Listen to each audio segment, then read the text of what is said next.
前，打開天窗，傾覆之後，渴望你明來充滿我，求此一生用我，願你旨意行在我一生中，每天更新，過得聖生活，榮耀你，天天分享主愛。我的心與我靈，願意一生尊你為大，獻我心，獻我靈，讓我進到你慈愛居所。我的心與我靈，願意一生尊主為大，獻我心，獻我靈，原諒我，再次復興我。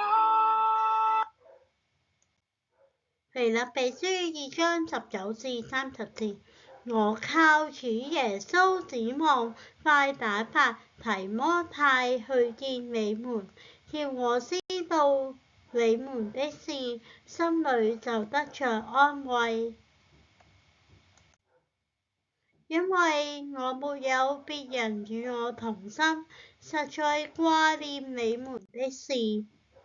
別人都求自己的事，並不求耶穌基督的事。但你們知道提摩太的名聲，他興廣福音，與我同勞，待我像兒子待父親一樣。所以我一看出我的事要怎樣了結，就盼望立刻打發他去。但我靠主是信我也必快去。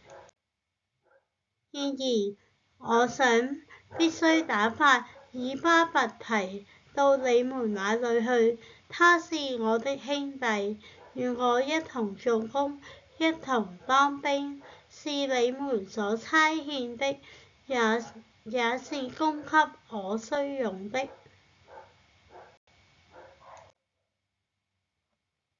他很想念你們眾人，並且極其難過，因為你們聽見他病了。